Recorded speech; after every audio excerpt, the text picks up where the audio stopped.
Unit 8. To bribe or not to bribe? That is the question.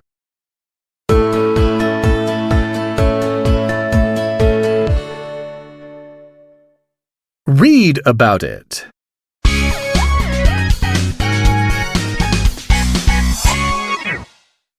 In a cafe, a man and a woman who have finished discussing a document are about to leave.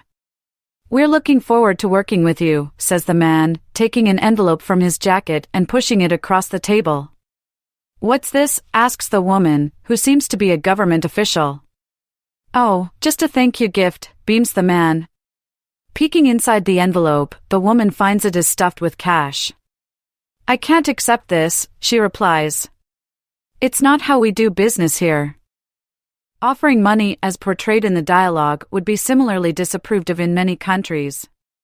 In English, bribery is a blanket word used to label such incidents referring to activities of dishonesty and corruption. Nevertheless, the practice is still accepted or even expected elsewhere. In contrast to English, some other languages employ words and expressions for bribery, which reflects different cultural attitudes. These would be translated into phrases such as giving a token of appreciation or donating oiling money. Hence, the man above might quite naturally believe his gift would be helpful in negotiating the deal more smoothly, supposedly creating a win-win situation. For example, he might be paying the woman to grant the request for manufacturing a product which was not allowed in her country. The man's company would make it and then sell it to customers, who also get hold of something they want. In such a case, the woman would get his gift as a bonus rather than a bribe for services provided. In cultures such as the man's, the action may even be considered to establish and cement relationships in many other social situations. For instance, desperate parents of a seriously ill child might try to please the attending physician in advance of medical treatment.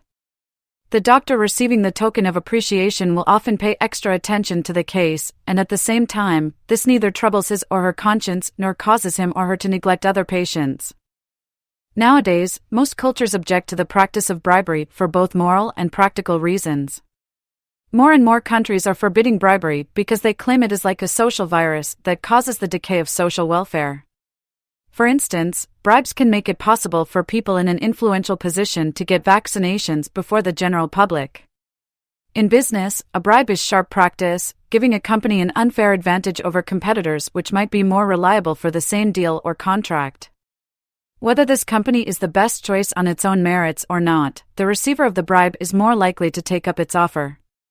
In the same way, this ethic applies to other areas, such as the medical practice mentioned above. In countries where there are severe shortages of doctors, a bribe may make the difference between getting treated and receiving no medical care at all. Despite the efforts to control it, the practice of bribery has never stopped. On the contrary, it still flourishes in various cultures. Those who may be badly paid in some countries such as civil servants, police officers, and medical staff are often tempted to take bribes.